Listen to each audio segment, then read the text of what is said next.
Hai semua, semoga anda semua sehat sentiasa. Marilah kita mendengar firman daripada Pastor Chris Oyakilome pada tarikh 21 April yang bertajuk Biarkan firman bekerja di dalam dirimu. Haleluya. Ayat pembukaan kita diambil dari kitab Mazmur 19 ayat 7 yang berkata, Taurat Tuhan itu sempurna, menyegarkan jiwa. Kesaksian Tuhan itu teguh, memberikan hikmat kepada orang yang tak berpengalaman. Amin. Pertumbuhan peribadimu sebagai seorang umat Kristian tidak boleh dipertikaikan, dan kamu hanya boleh bertumbuh dan menjadi lebih efektif dalam hal-hal Tuhan dengan membuat keputusan untuk belajar, merenungkan dan hidup berdasarkan firman Tuhan. Amin. Firman Tuhan membina kamu. Ia memperkuatkan, memberi inspirasi, menaikkan, memberi motivasi dan memberi penjelasan yang terang tentang tujuanmu. Puji Tuhan. Dengan penjelasan yang terang mengenai tujuan itu, kamu akan menjadi yakin dan fokus pada langkah-langkah yang perlu kamu ambil dalam memenuhi takdir yang Tuhan telah berikan kepada kamu. Tuhan sudah merancang haluan dan hala tuju hidupmu. Segala sesuatu diprogramkan dalam dirimu. Dia telah melakukan pengaturcaraan program itu melalui firman-Nya. Sebab itulah firman itu sangat penting dalam hidup kita. Haleluya. Dalam 2 Timotius 3 ayat 16 hingga 17 berkata, setiap kitab suci adalah hembusan nafas Allah, diberikan oleh inspirasinya dan bermanfaat supaya hamba Allah itu menjadi sempurna dan mahir, diperlengkapi dengan sempurna untuk setiap pekerjaan yang baik. Amin. Bagi sesiapa yang hidupnya dikawal dan didorong oleh firman, ianya mustahil untuk dia gagal atau berada dalam keadaan kekurangan. Hidup berdasarkan firman Tuhan membuat kamu mencapai kejayaan yang mutlak. Kitab Taurat ini tidak boleh menjauh dari mulutmu, dan engkau harus merenungkannya siang dan malam, agar engkau dapat berhati-hati bertindak sesuai dengan segala yang tertulis di dalamnya. Sebab dengan demikian, engkau dapat membuat jalanmu berhasil, dan kemudian engkau dapat bertindak dengan bijaksana dan memperoleh kejayaan yang baik. Dalam Yosua 1 ayat 8. Puji Tuhan. Kaji dan ketahuilah kitab suci itu sendiri. Dalam 2 Timotius 2 ayat 15 berkata, usahakanlah supaya engkau layak di hadapan Allah sebagai seorang pekerja yang tidak usah malu, yang berterus terang memberitakan perkataan kebenaran itu.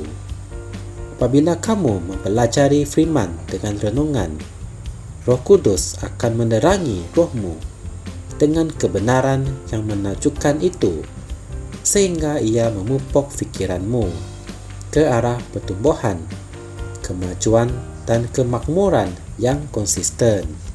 Amin. Kemuliaan itu terletak pada firman Tuhan. Kemuliaan itu akan sentiasa meningkat dalam hidupmu ketika kamu merenungkan firman. Inilah sebabnya sesetengah orang Kristian mempunyai lebih banyak kemuliaan daripada orang lain. Ia mengenai berpegang kepada firman dan hidup berdasarkan firman. Puji Tuhan. Marilah kita membuat pengakuan ini bersama-sama. Firman Tuhan yang ada di dalam diriku memprogramkan aku untuk mencapai kejayaan yang mutlak dalam hidup.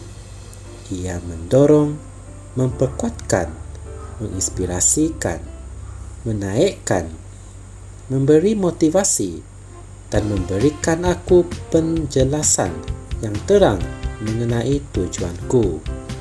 Terima kasih Tuhan kerana membimbing aku ke dalam semua kebenaran, mengajak aku untuk membuat pilihan dan keputusan yang betul dan konsisten, yang selaras dengan kehendak-Mu, yang sempurna untukku. Hidupku dikawal dan didorong oleh firman. Oleh itu, aku akan sentiasa menang. Haleluya! Sebagai renungan tambahan, anda boleh merujuk kitab Kolose 3 ayat 16, Mazmur 18 ayat 30, Amsal 30 ayat 5. Puji Tuhan! Anda boleh mengetahui lebih lanjut mengenai firman ini dengan menekan butang like dan subscribe Rhapsody Reality Malaysia.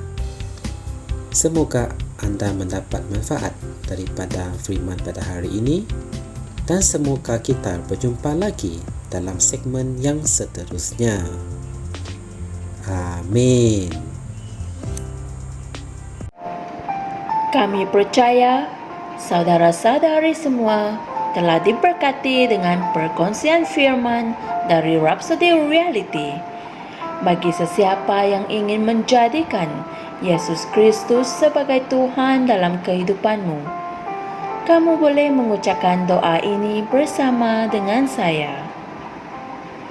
Ya Tuhan Allah, aku mempercayai Yesus Kristus, Anak Allah yang hidup dengan sepenuh hatiku.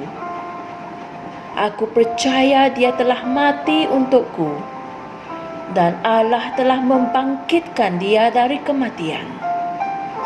Aku percaya Dia hidup hari ini. Aku mengaku dengan mulutku bahawa Yesus Kristus adalah Tuhan dalam hidupku mulai dari hari ini. Melalui Dia dan di dalam nama-Nya, aku mempunyai kehidupan yang kekal. Aku telah dilahirkan semula. Terima kasih Allah kerana menyelamatkan jiwaku.